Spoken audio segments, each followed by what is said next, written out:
It's Rudy. It's Tabooty. And he's got the chalk. Welcome to the only Chalk Zone specific podcast. Chalk Zone-centric podcast. They hit television show from the early 2000s, late 90s, early 2000s. We watch each episode and record a 8-hour-long podcast dissecting all the symbolism and intelligence behind the writing. There's a lot of symbolism in Chalk Zone. For example, Rudy Tabooty. Now, Tabooty, the last name, you're probably thinking, it sounds like butt. Yeah, we just talk about Chalk Zone here. Yeah. And Scones is a big Blue fan? Is that his name? No, you're thinking of Blue from Foster's Home for Imaginary Friends. Oh, what's the name of the little dude? Rudy's got the chalk. No, Rudy has the chalk, but what's... I mean, that's known. That's understood. Rudy has the chalk. But what is the name of the little guy? Rudy's got the I know chalk. Listeners out there are so interested in what the fuck we're talking about right now. Snap, I think. Snap. Yes, that sounds right. Welcome to Monday Morning Macabre. Someone's checking their download. Like, wait, what the fuck? Did they put the wrong name on this? This is not. I think this. They have 60 some odd episodes of this. Yeah.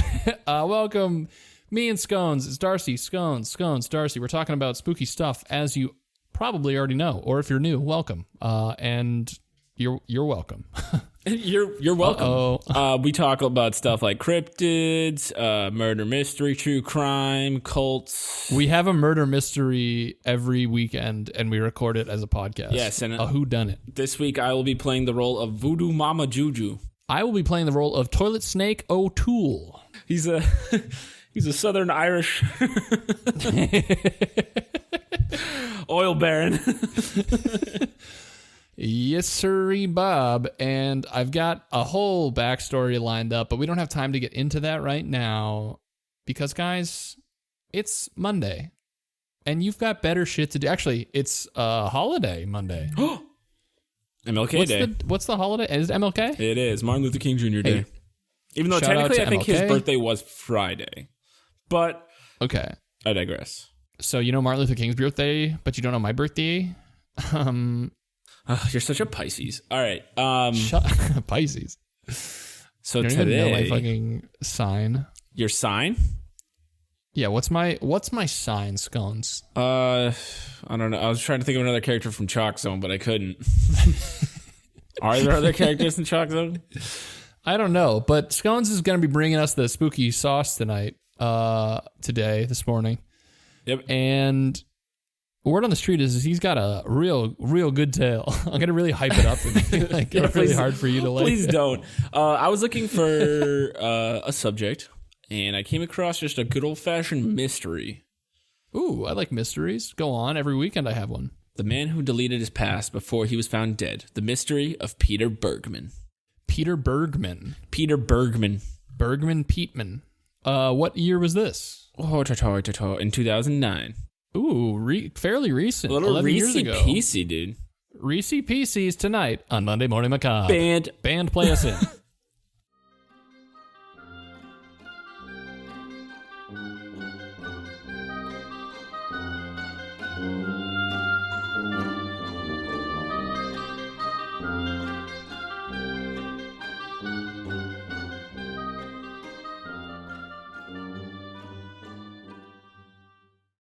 Tick-tock, tick-tock, tick-tock, tick-tock. We're 60 minutes now.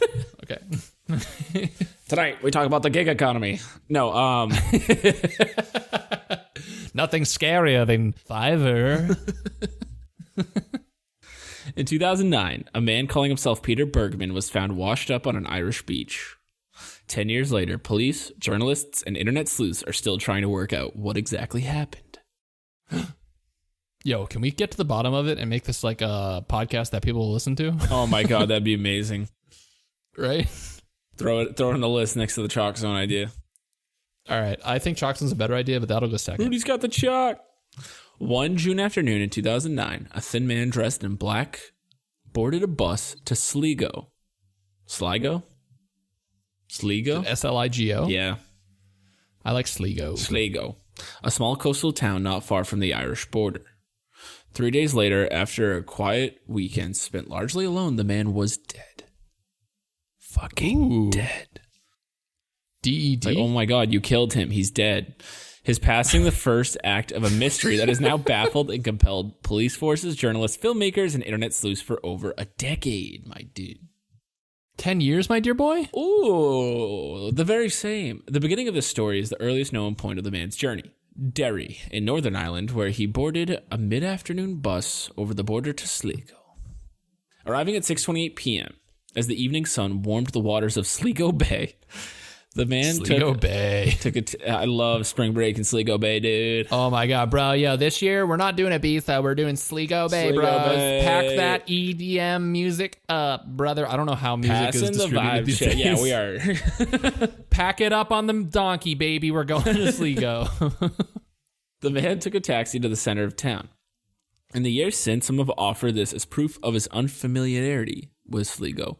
To walk from the station takes just over 10 minutes at an ordinary pace. That said, he did also have 2 bags to carry, and his graying hair and slight frame suggest he could have used the help. It's basically definitely not a Chad. He's not a Chad. He's not an alpha Chad. The first hotel the man tried was full. It was Friday night at the peak of the summer tourist season. You know it's tourist season in Sligo Bay. Bro, Sligo Bay tour. What if he was like dressed in a varsity Letterman jacket with a puka shell necklace, yelling "locals only"?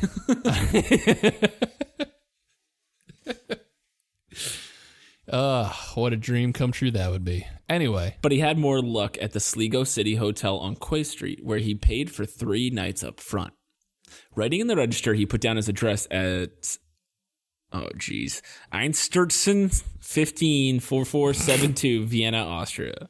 You just said like the bottom row of the keyboard. What the fuck was that? It's AINSTETT. So Einstedt, and then ERSN. Ersen. Einstedterson. Buongiorno. Which matched his Germanic accent. With the same pen. All right, so he's a German in Ireland, huh? He is. Or Austrian, maybe? Well, he's a Germanic accent, so I'm guessing that's vague for that whole part of Northern or Central Europe. Yeah, there. So anywhere okay. With the same pen, he gave his name as Peter Bergmann. At no point was he asked for any identification. Okay. The next day passed without much incident. Bergmann made his way to the General Post Office at 10:49 a.m., where he bought 8 stamps and some airmail stickers. Ooh.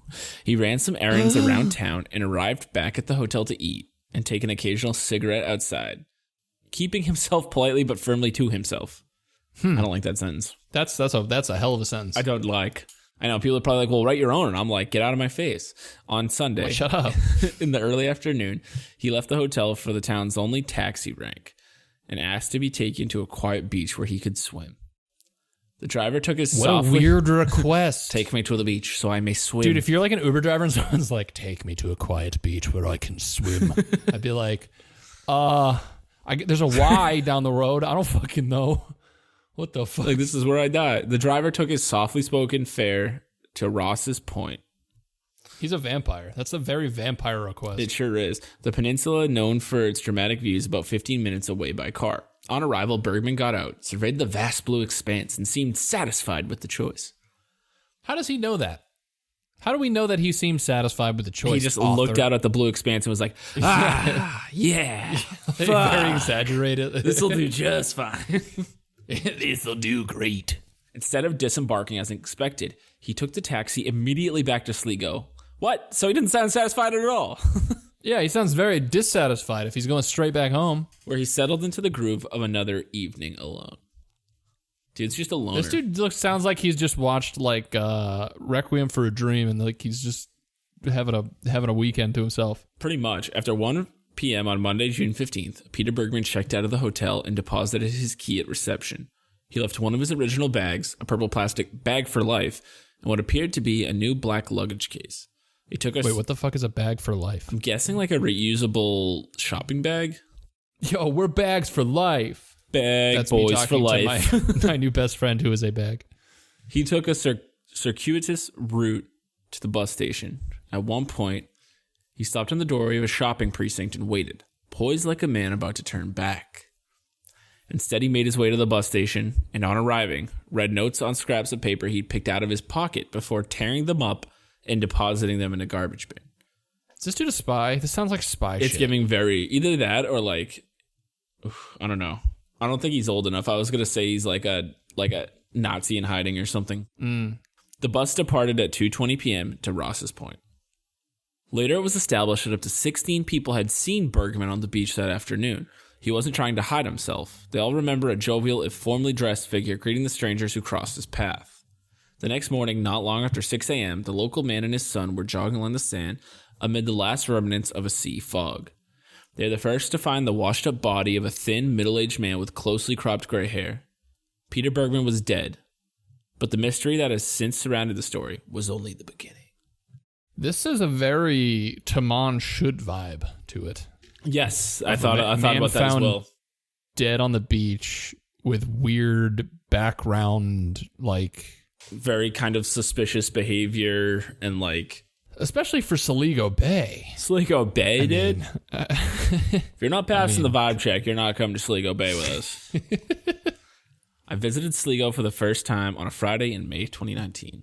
So this is now from the author's point of view, Francisco Garcia. Francisco Garcia advice. Thanks for writing all this.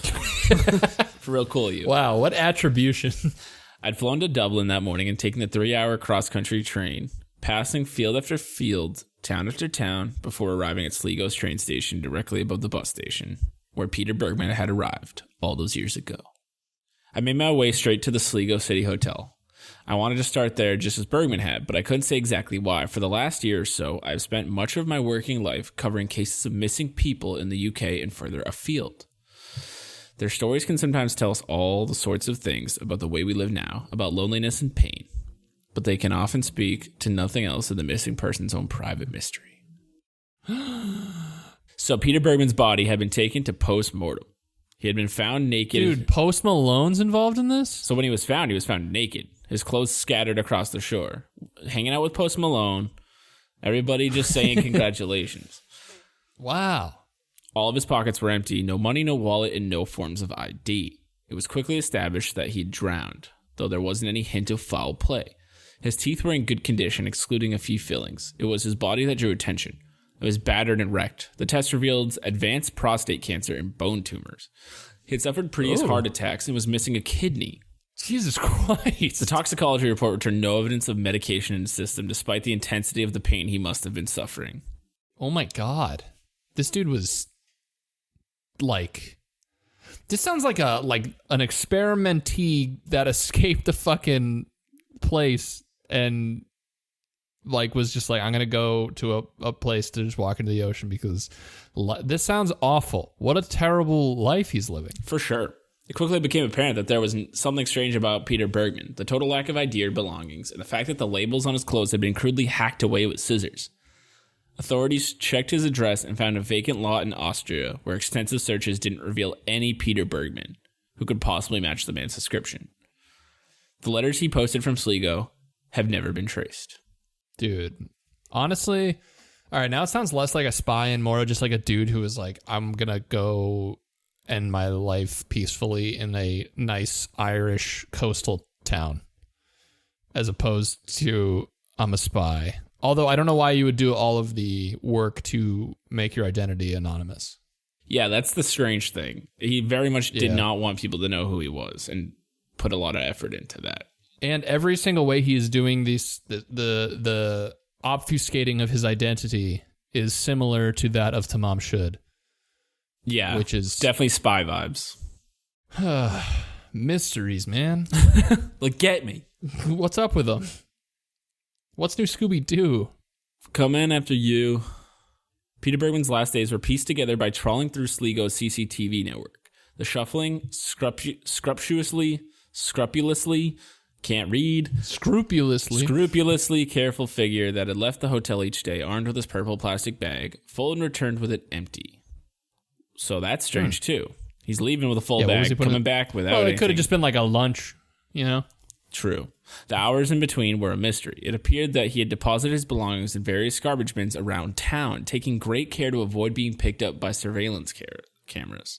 That is spy shit. Watching snippets of available footage is an odd sensation, like watching a ghost move through the world of the living. He has never been identified. Dude, that's weird. On a Saturday afternoon in September 2019, I met with Detective Inspector Ray Mulderig at Sligo Garda Station.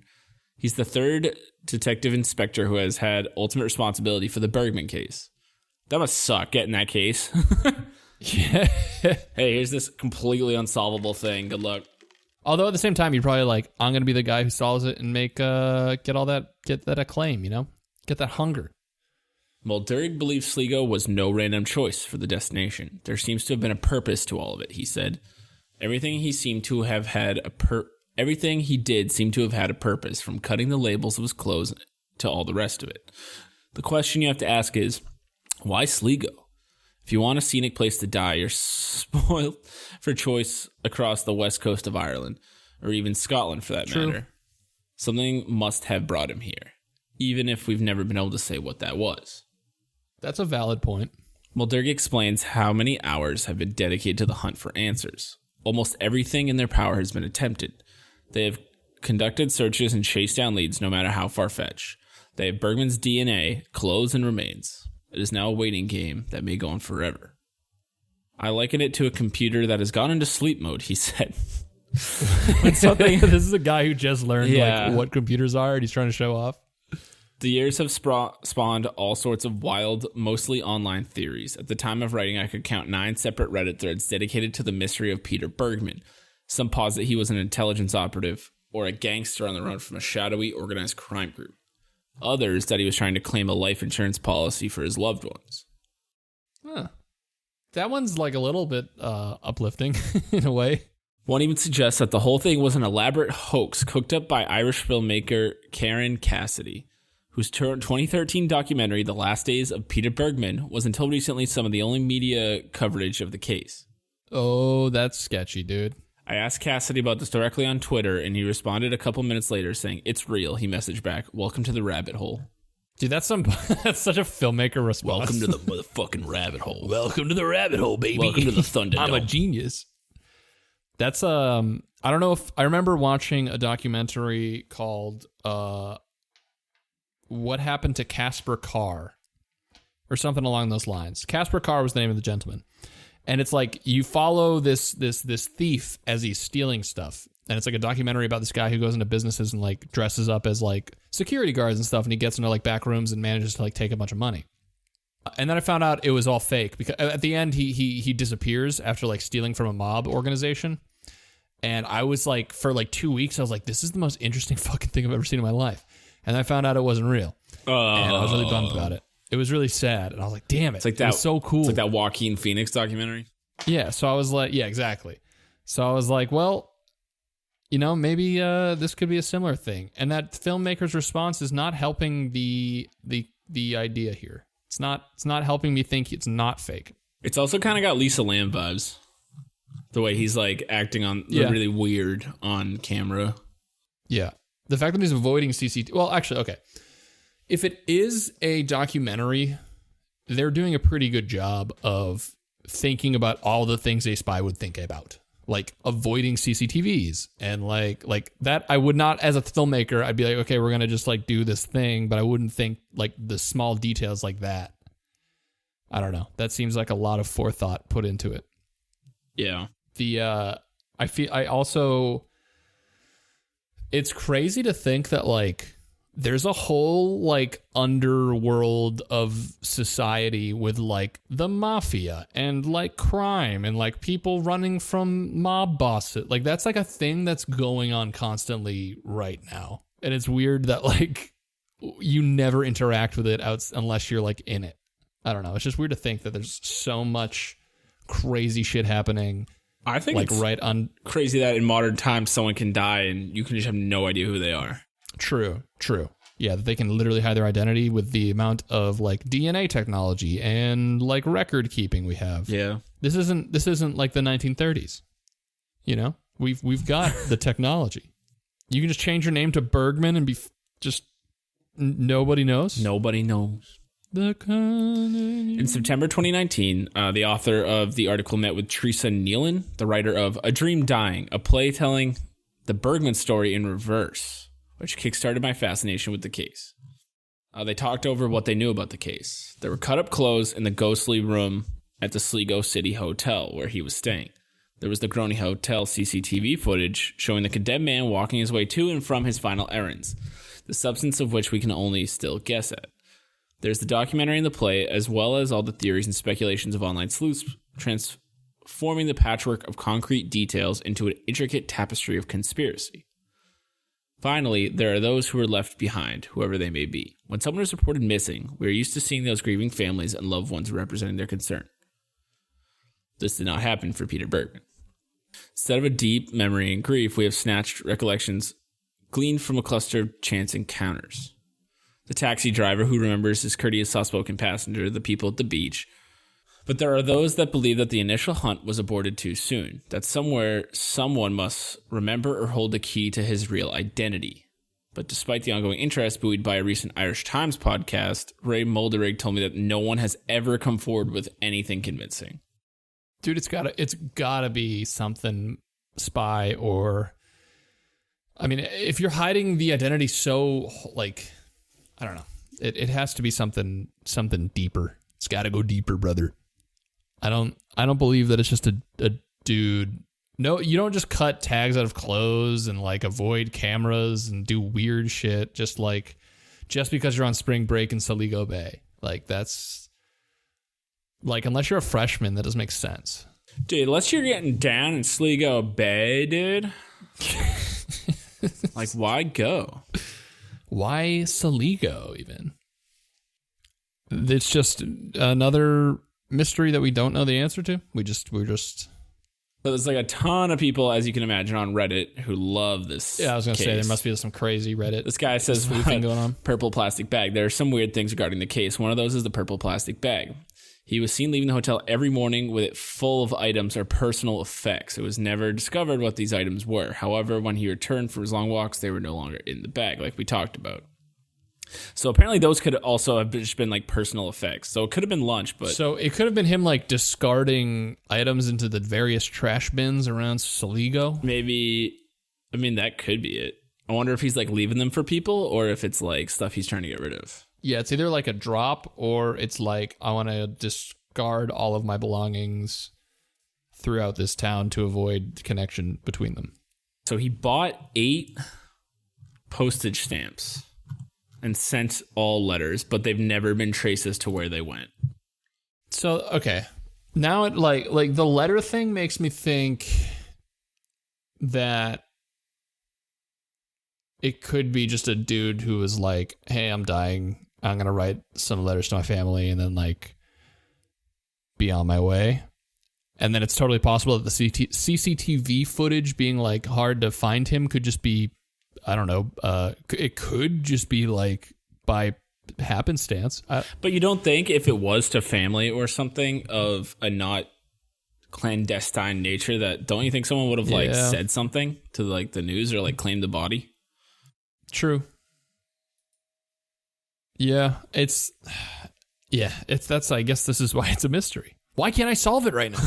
Why can't I just speculate wildly and just come up with the right answer?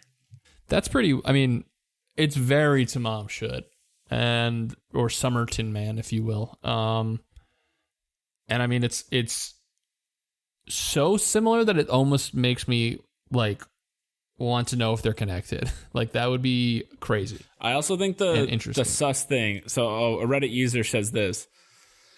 Anyway, anyone in the UK, Ireland knows that CCTV is everywhere, especially in a medium-sized town like Sligo. How on earth would one know where all the CCTV blind spots were unless you were involved with law enforcement or government agencies in some way? I mean, that seems, I mean, if you were to go into this town already knowing where the CCTVs were, you'd have to do some tremendous amount of research on a very specific topic to get that information. I feel like he would have had to have just like surveyed the area and like made note of them. Like, how would you just know going into this random ass town where all of the CCTVs were? That seems like so specific. Right, but also, what are the odds that they don't have any footage of him removing any of the items from his bag? Yeah, I don't know. It's just crazy. I feel like speculating and saying that he knew prior to arriving in Sligo, where all of the security footage or like cameras were, just seems like crazy. Like that's so much information to like not to like to know it is one thing, but then to be like, okay, I'm gonna deftly maneuver my way through this town with like Assassin's Creed style, like over the roofs. Yeah, like just diving into bales of hay. I think there's something there, like the CCTV thing. The way this person says it's everywhere, and that like the very specific thing of him leaving with that item is the one thing that's really not captured. Right. Yeah. I mean, yeah. It's a tough one. Ooh, I found another theory. One theory is that the man calling himself Peter Bergmann is a child of a Nazi war criminal. The children of the Nazi often lived lives of anonymity. Oh my God. Anonymity. Why can't I say that? Anonymity. I can't say that for some reason. It's just too hard. Wishing to hide from the notoriety of their parents' crimes, many of these children lived private lives and avoided the public for fear of being identified. So I was kind of close. Many never came to terms with the horrific crimes committed by their parents. They struggled to understand the scale of the parents' crimes and the feeling of guilt. But like, are they just saying that because there was a Nazi with the last name of Bergman? There is like a Nazi, do they have any high-ranking Nazi named Martin Bormann. Who used but the name Bergman to hide his identity during the waning days of World War II. Okay. So, like, the thought here is that it's this guy's son and that he went to this... But, like, that still doesn't explain, like, why did he off himself in this town? Or how did he know about the CCTV? Yeah, even more importantly. Like, I don't know. That seems a little far-fetched to me. Like... The Nazi theory? No, I could see, like... I don't know. The fact, like, if he was a child of a Nazi, I don't see why you would... I think the fact that he had all of these ailments, like, is much more meaningful than, like, potential conspiracy in my mind. I don't know.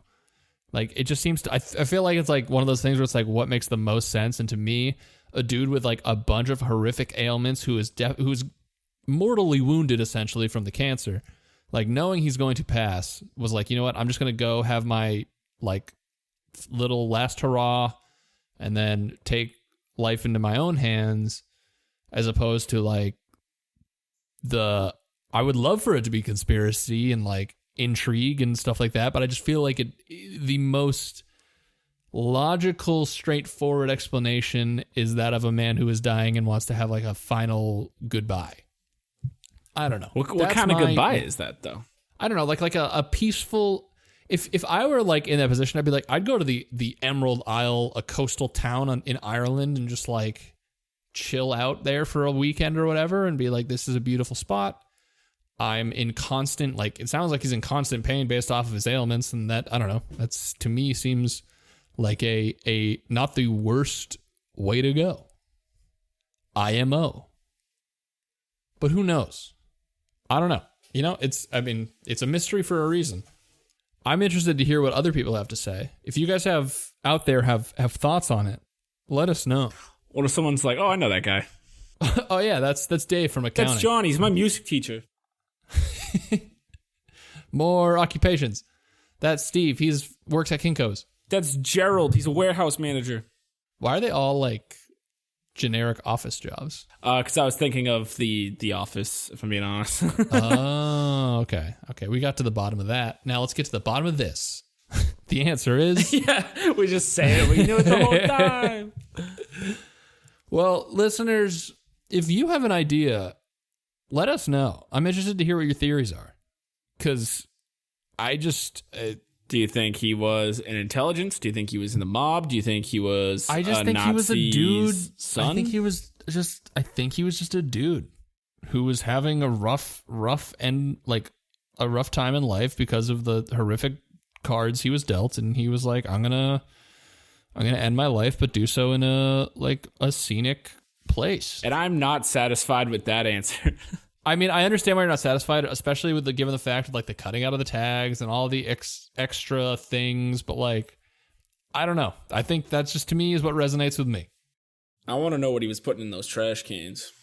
So, do you think he was a spy? I think there's something, or he belonged to some kind of group that communicated in a way that he did not want to get known. There was more people at play here, I believe. Well, listeners, let us know what your thoughts are on the mystery of Peter Bergmann. Peter Bergmann, the man who erased his past. And keep an eye out on if you're a Patreon member for a bonus episode today. If you want to check us out on our socials, follow us at MondayMorningMacabre.com. We got MMMacabre Pod on Twitter, Monday Morning Macabre on Instagram. You know where to find us. Get your merch, get your stuff. And if you ordered a t-shirt, it should, in theory, be getting there soon. If I could, I did rush delivery to those folks who were in areas that allowed for it. If not, you're going to have to move to a different location because you had standard delivery. I'm sorry. But let us know when you get those shirts. I've seen a couple people hit us up saying they got them, which is exciting. And yeah, that's Monday Morning Macabre for you this Monday. All for you, the listener. The listener. What happened to the man? You tell us. We're doing all the work here. You tell us. Hey. Freeloading. And have a good Monday. Have a good Monday. Bye. Boy.